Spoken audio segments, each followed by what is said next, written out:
Welcome back. In the last class, we discussed about Zeeman interaction. We found out the population ratio between two energy states for the protons in different magnetic fields. We also calculated the sensitivity factor and magnetic field, which is we also found out what happened to the sensitivity as we enhanced the magnetic field, and we understood Larmor frequency, varieties of things we discussed. And as far as sensitivity is concerned, not only the magnetic field, there are several other factors which govern the sensitivity of detection of the NMR signal. Today, let us start with this and see what are the other factors which can give rise to enhanced sensitivity. There are several other factors to give rise to sensitivity. Okay.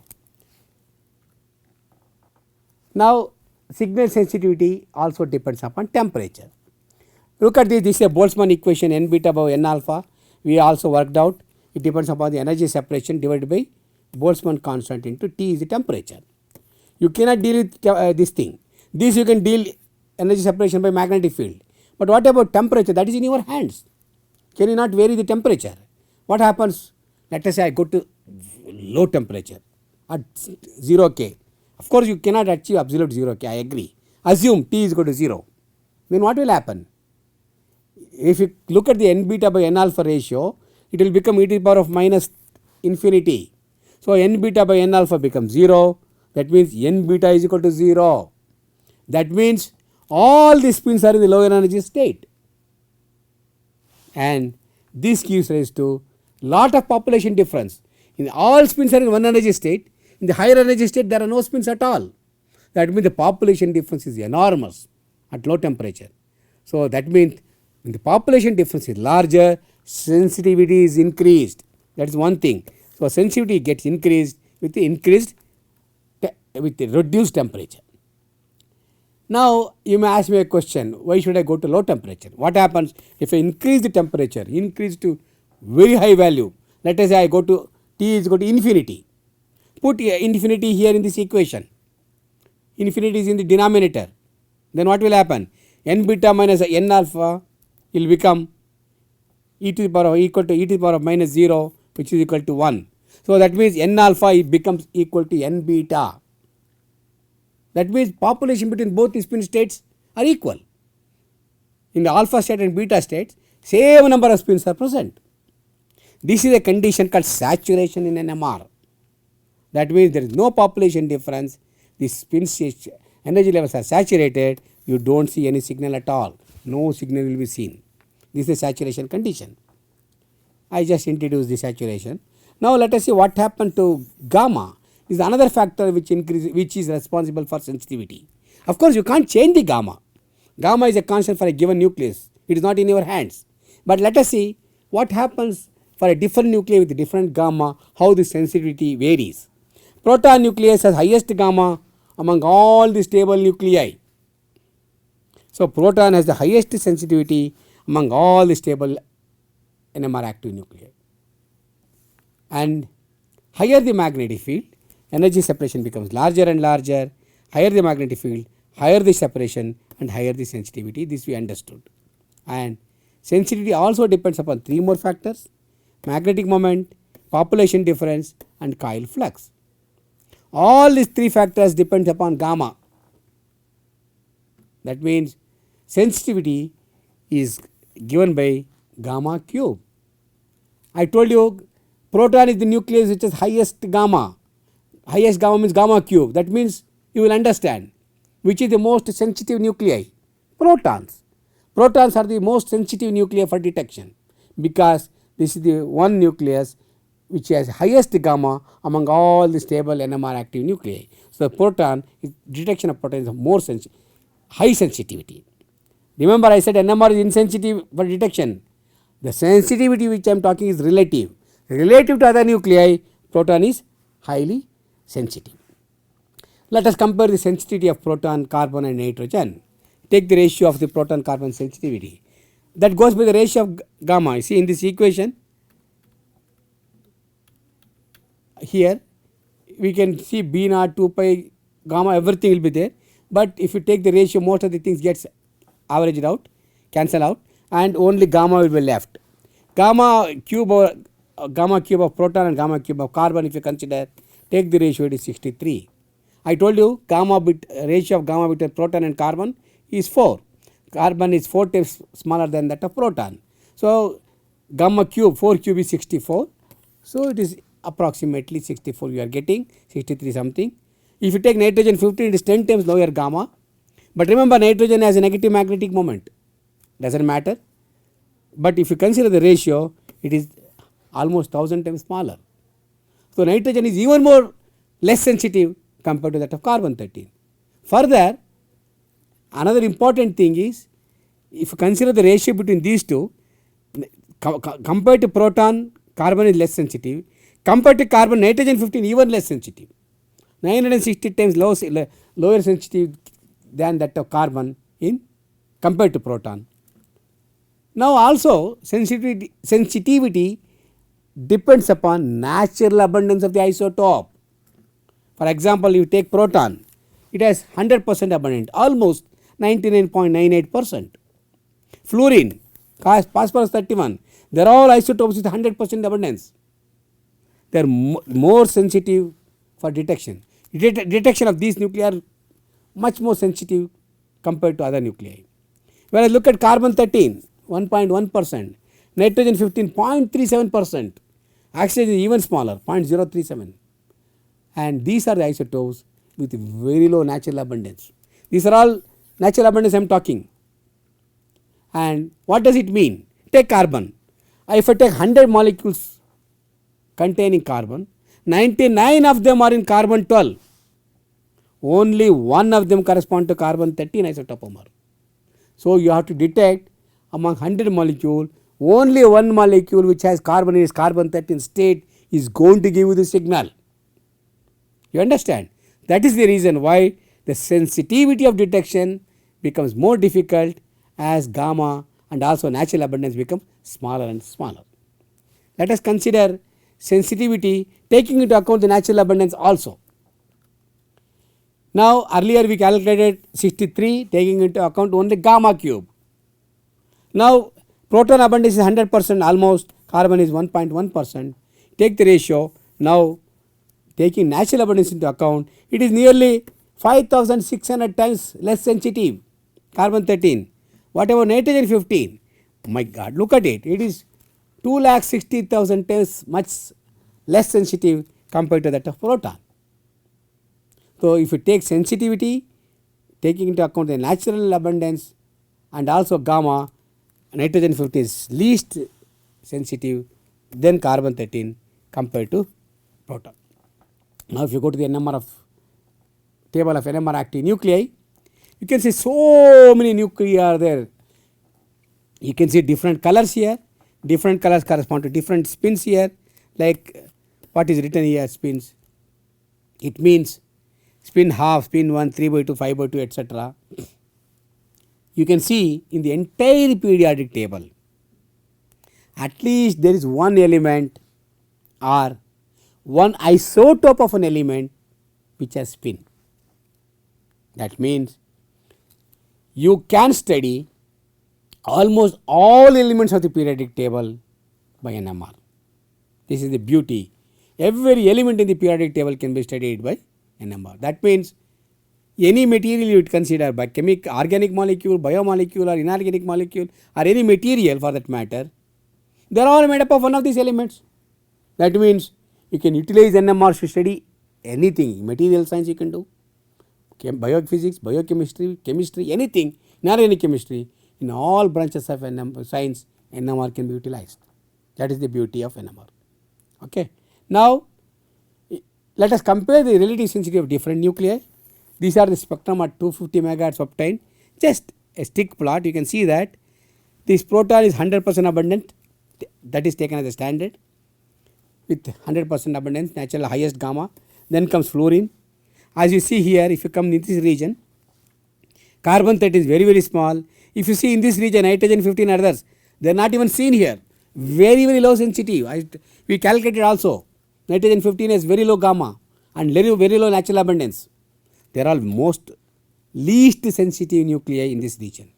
So, the proton, fluorine, phosphorus, carbon, these are the general common nuclei which are studied. Among them, these are highly sensitive, carbon, nitrogen are very least sensitive. Okay. Now, we will induce the resonance. So far, we understood about concept of NMR and varieties of things. Okay. How do you see the resonance? For this to understand, we have to ensure that the spins in the lower energy state should go to higher energy state, and spins in the higher energy state should come to lower energy state. Vice versa, both should happen.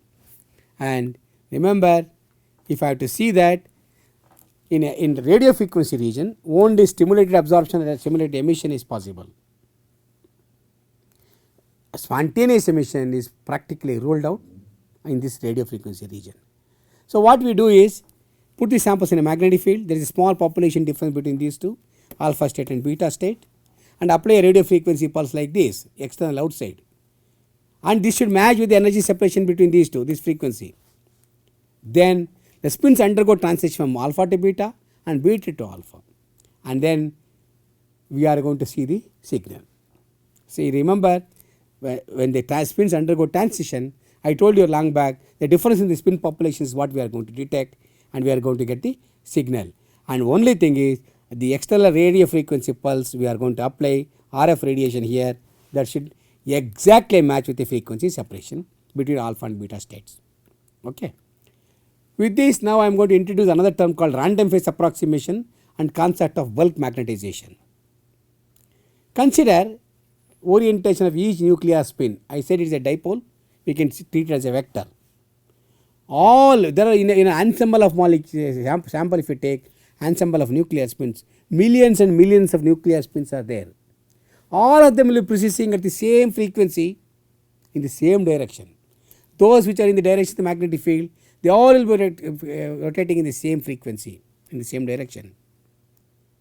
However, at any given instant of time, they are random in phase, especially if you look at this individual magnetic moments at equilibrium, they are all oscillating. If I consider the magnetic moment, x and y component, when they are undergoing rotation like this, the xy components here, they all oscillate as a consequence of the precession, and mu is not aligned along B, mu is constantly getting changed like this.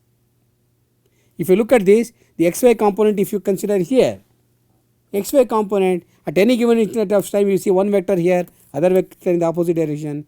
The average, if you take the orientation of nuclear spins in the xy plane, they get averaged out, it will become 0, vector addition is 0. Whereas, now consider an example like this, all the alpha spin states you consider, they are all precessing a cone opening upwards like this, we saw that, and the spin ensemble do not have any phase coherence, they will be rotating. Now apply a high frequency, high power radio frequency pulse. Generally radio frequency pulses are applied for a short time, we call it as a 90 pulse, 180 pulse, etc. The pulse width are of the order of microseconds. Remember, pulse width are of the order of microseconds. Once you apply a radio frequency pulse, it brings all the spins into the phase coherence. That means all the nuclear spins, when you apply conceptually from the z orientation, you are bringing it to xy plane. The precessional motions are identical and the spin ensemble has a phase coherence. And then xy components of each individual vectors have equal probability of being in any direction in the xy plane, I told you. The spins ensemble do not have any phase coherence here, but xy component, if you take vector sum of them, will be 0. The nuclear magnetic moments in the xy plane, vector sum if you take is 0. Now what will happen to the z component?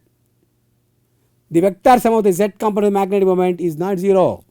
Only xy component is random in phase. Here they are all rotating in the same Larmor frequency simultaneously. Although the phases are different here, no problem. You take the vector addition of all of them, then that is non-zero. There is a component vector addition gives in the z direction. This is called a random phase approximation, because a random phase approximation xy components addition of some vector sum is 0, but not along z axis. Z axis there is a residual magnetization you can see, which comes because of the orientation along z axis. What happens if I consider the spins which are in the beta state? They are all rotating in the direction opposite to the magnetic field with a cone opening downwards. Again, xy component, if you take in the plane xy component, the vector addition of all the components are 0, but not in the z direction here, minus z direction, because there is a residual magnetization here, the vector addition is not 0. So, there is some magnetization along z axis, there is some magnetization along positive z axis, some along minus z axis. Now, what did I say? There is a small population difference between the alpha state and beta states. They generate bulk magnetization. This is called M naught. M naught is the bulk magnetization, because it is the difference between the magnetization. Now I am using the term magnetization, it is a bulk magnetization, which is the z component, which is a vector addition of all of them along this axis and along this axis, because there are more spins in this direction than this one. It is non-zero. The difference between these two vectors turns out to be some value which is along z axis, and it is oriented parallel to the magnetic field, static magnetic field. This is called bulk magnetization M naught. So, this bulk magnetization can be treated as a tiny bar magnet. It is like a tiny magnet. Okay. Now, stationary bulk magnet at equilibrium. What happens? If you take at equilibrium, Mx is 0, My is 0, the Z component is the magnetization, M refers to magnetization. If you take the magnitude of M, which is nothing but equal to M naught, and which is equal to M equilibrium. So, it is stationary. The magnetization, bulk magnetization at equilibrium is stationary. It is not changing at all. Whereas the individual nuclear magnetic moments were changing, remember, they were rotating in cone. Whereas when I consider random phase approximation and took bulk magnetization, then it is stationary at equilibrium, and it is perfectly aligned along B naught, and also it is static, it is not changing. Now, I will create a non-equilibrium state now. How do I create a non-equilibrium state? I said magnetization is in thermal equilibrium along z axis and it is stationary. How do I disturb it? Now, what I am going to do is, I am going to create a non-equilibrium situation of this thing by applying what is called an oscillating field. Oscillating which field? Radio frequency field. Oscillating RF field if I apply in a direction perpendicular to the magnetization, because this is M naught, I am going to apply radio frequency in this direction or in this direction, in one of these two directions. So, if you apply a radio frequency here, RF this thing, then I am disturbing this, I am creating a non-equilibrium state, I am disturbing this equilibrium. Then the frequency of oscillation of RF should be at the precisional frequency. Remember, the external frequency which you are going to apply here should be equal to precisional frequency of the spins, normal precision frequency. Then you can tilt it and then create non-equilibrium situation. So, what will happen? Now, I introduce a term called free induction decay and the NMR spectrum. It is a conventional one dimensional NMR. What I said, by applying a radio frequency pulse, spins undergo transitions and you see the population difference, or by using the concept of bulk magnetization. What is happening is, you apply a small radio frequency pulse which is 90 degree pulse. In the previous course I have already explained what is that. The magnetization which is along z axis is brought back to xy plane. Exactly, if you tilt from z axis to x axis or y axis, that is called a 90 degree pulse, which you can control by using the pulse width and the power of the pulse. Apply a pulse, keep quiet, do not do anything. Then you have disturbed the magnetization, all the nuclear spins are brought back to xy plane. From z axis it will come to xy plane here. Then it will not stay there, it will start decaying, it will go back to z axis. Okay, it is now disturbed, but it wants to go back to equilibrium. So, it wants to go back to equilibrium by inducing EMF. When I bring to x axis, I will keep a RF coil here for detection. So it will, while going back, it induces EMF in this RF coil. I am going to detect that, and that detected signal follows an exponential path like this. It is an exponential pattern. It decays exponentially, and this is what I am going to detect as a function of time. This is freely inducing voltage, at the same time it is decaying.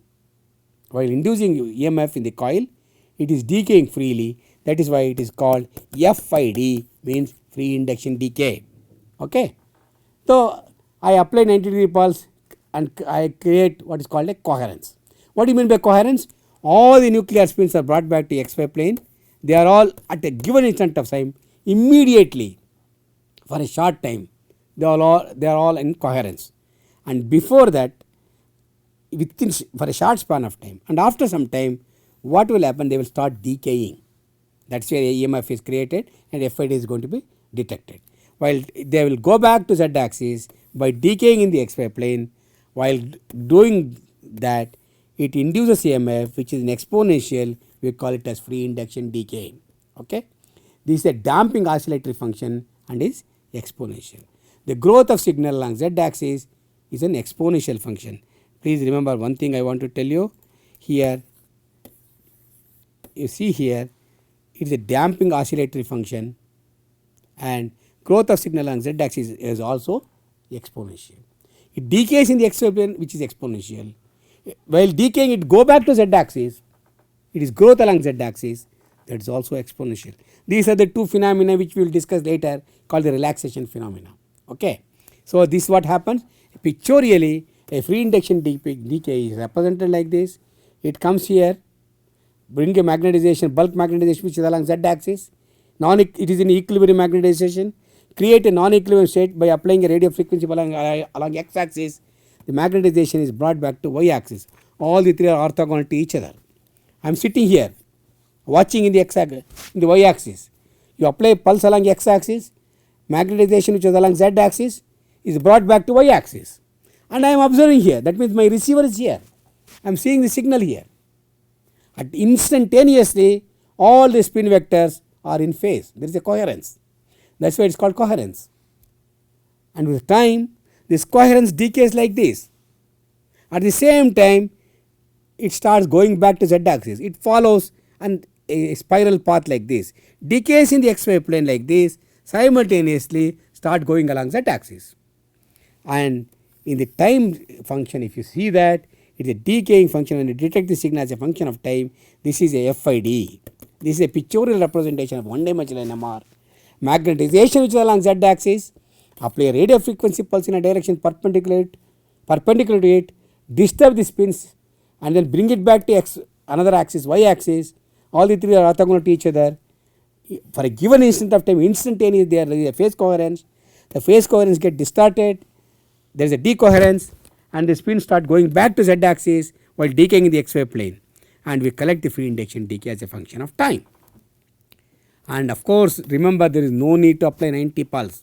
For explanation, I showed you, I brought back to X axis or Y axis by applying a 90-degree pulse in a direction perpendicular. You can apply any angle also, there is no problem. Only thing, you should not apply 180 pulse, because if your magnetization is along Z axis and our receiver coil is here, if you apply a 180 pulse, you bring it here, you will not see any signal, it is 0. So this we discussed in the last course. So there will be always some component of the vector along the transverse plane. You can resolve into a sine component, cosine component. You will see the signal even though if it is not 90 degree. Okay. Now you got the signal in time domain, but remember, our ears cannot distinguish all the frequencies. It is an interferogram. All frequencies are present. How do you identify the frequencies present? There is a mathematical operation called Fourier transformation. The Fourier transformation converts the time domain signal into frequency domain. The time domain signal and frequency domain signal, time and frequency, are called Fourier pairs. So you can take the signal in time domain, do the Fourier transformation and take it to frequency domain. Do the reverse Fourier transformation, bring the frequency domain spectrum to time domain. Both are possible. We will talk about Fourier transformation in one of the classes, when you go ahead further. When you do the Fourier transformation, this is a time domain signal. All frequencies, many frequencies are present here. We do not know, depending upon this, your sample of interest. So, how do we convert this time domain signal into spectrum? Do the Fourier transformation by using this equation.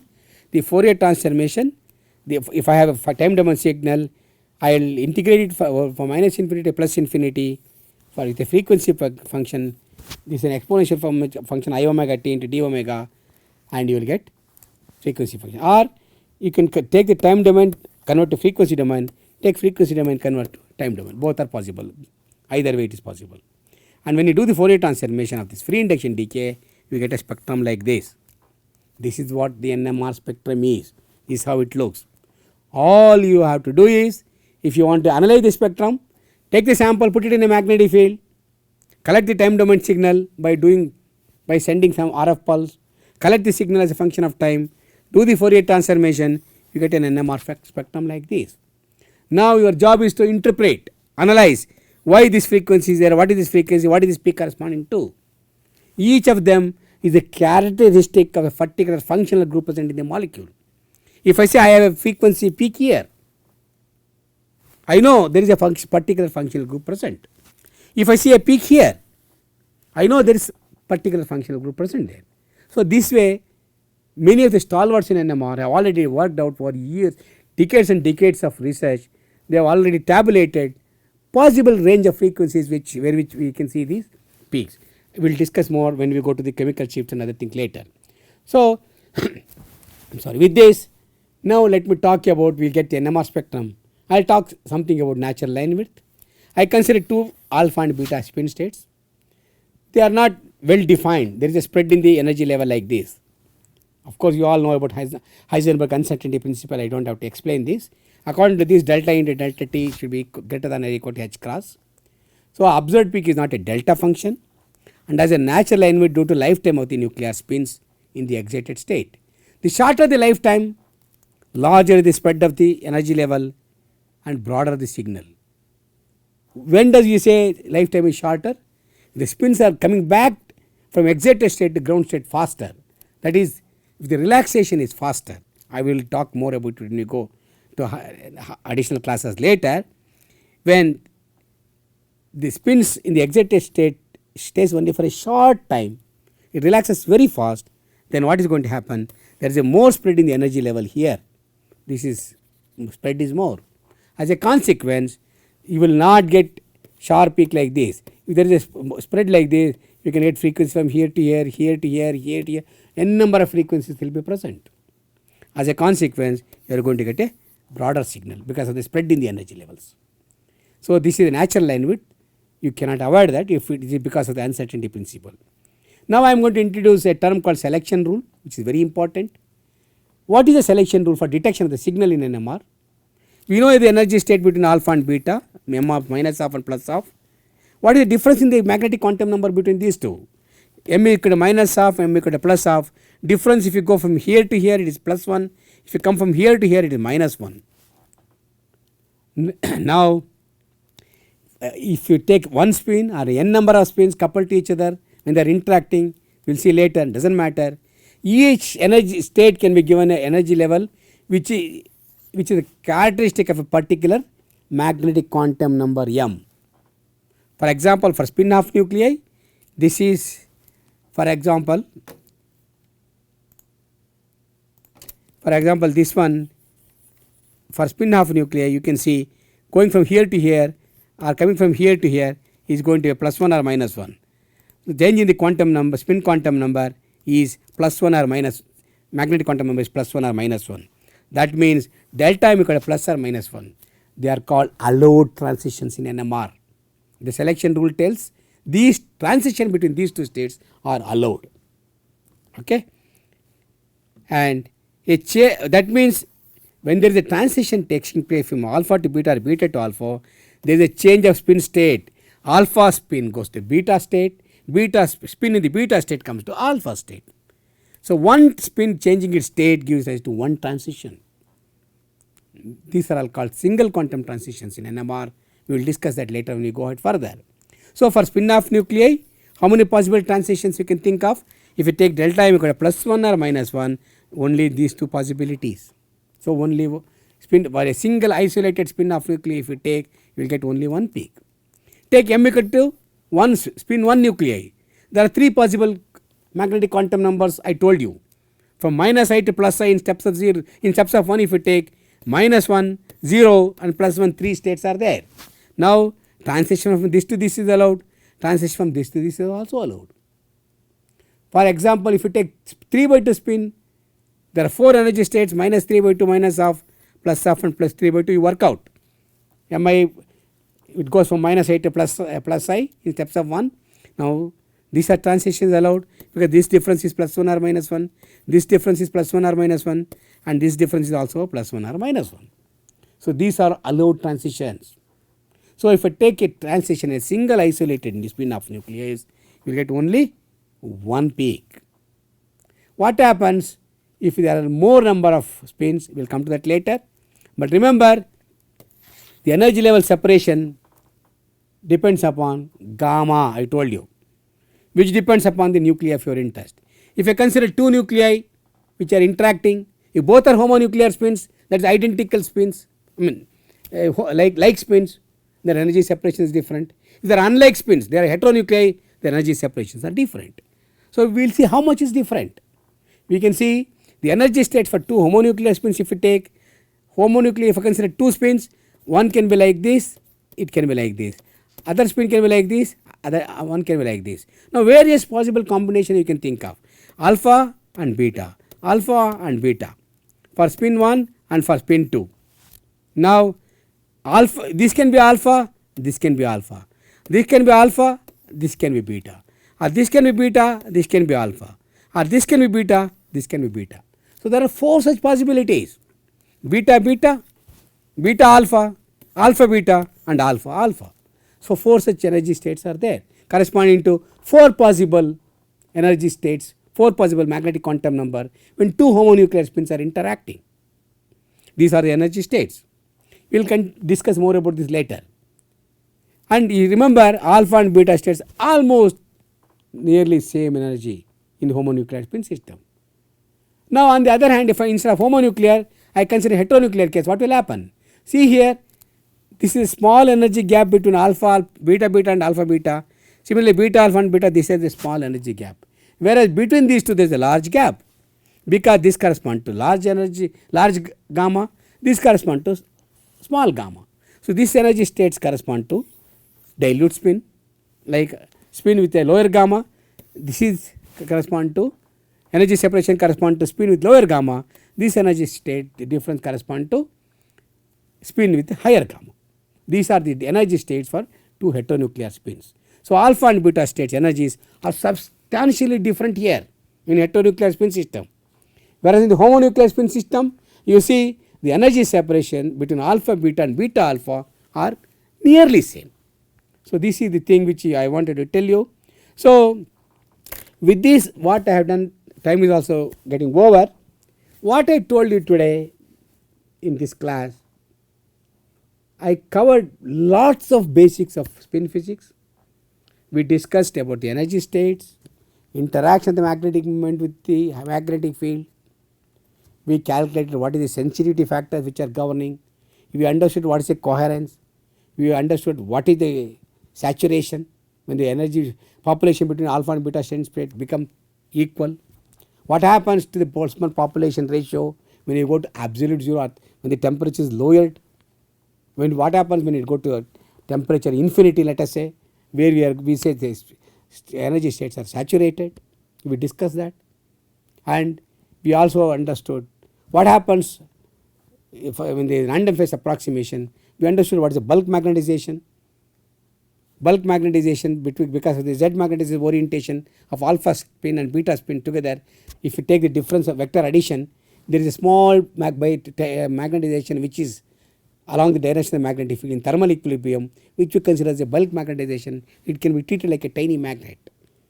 It is in thermal equilibrium, it is stationary, whereas individual magnetic moments will be undergoing motion, they will be undergoing precession, whereas bulk magnetization is stationary. What we thought is we can disturb this. How do you do, how disturb? By applying a radio frequency pulse in a direction perpendicular to it, bring the magnetization the x axis or y axis depending upon which direction you apply RF pulse, and this will induce EMF in the receiver coil. We collected the signal as a function of time. We understood the time and frequency are related to each other by a term called Fourier transformation.